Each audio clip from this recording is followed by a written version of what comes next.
الحمدللہ رب العالمین، الصلاۃ والسلام علی سید الانبیاء والمرسلین، اعوذ باللہ من الشیطان الرجیم، بسم اللہ الرحمن الرحیم۔ السلام علیکم معزز سامعین، آج کی ویڈیو میں ہم آپ کو اللہ پاک کے صفاتی نام یا قہار کا وظیفہ بتائیں گے، جس کا مطلب ہے اپنی مخلوق پر کامل غلبہ اور اختیار رکھنے والا، جادو جنات سے حفاظت، دشمن کے شر سے نجات، لا علاج بیماریوں کے خاتمے اور مشکلات کے حل کے لیے آج کا وظیفہ نہایت آزمودہ ہے۔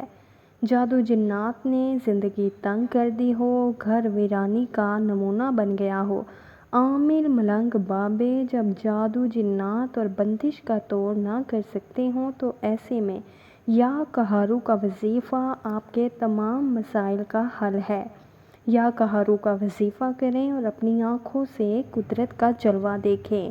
لا علاج بیماریوں، شوگر، کینسر، ہیپاٹائٹس اور ہر مشکل میں پڑنا فوراً اثر اور نفع رکھتا ہے۔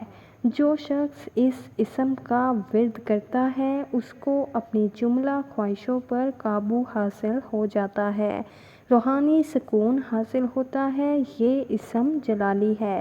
اس کی تاثیر یہ ہے کہ کوئی بھی انسان جو اس کا ورد جاری رکھے گا تو نفس و شیطان پر فتح پائے گا، دنیاوی محبت کم ہو جائے گی اور خدا کی محبت پیدا ہوگی۔ خاتمہ بالخیر ہونے کے لیے اسم اعظم کا اثر رکھتا ہے۔ فجر کی سنتوں سے پہلے جو شخص 101 مرتبہ یا قہار 11 دن تک پڑھے گا، دشمن اس سے آنکھ نہیں ملائے گا، سامنے آیا بھی تو نیچے دیکھے گا۔ ہر مشکل کام کے وقت 100 بار یا قہار پڑھنے سے کام آسان ہو جائے گا۔ دشمن کو ذلیل کرنے کے لیے کسی نماز کی سنت اور فرض کے درمیان 100 بار یا قہار پڑھیں۔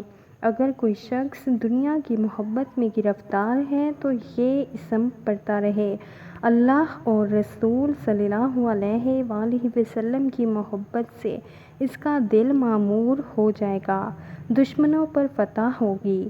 جادو ٹونا آسیب کو ختم کرنے کے لیے یہ اسم چینی کے برتن پر لکھ کر مریض کو پلایا جائے، انشاءاللہ فوراً شفا ہوگی۔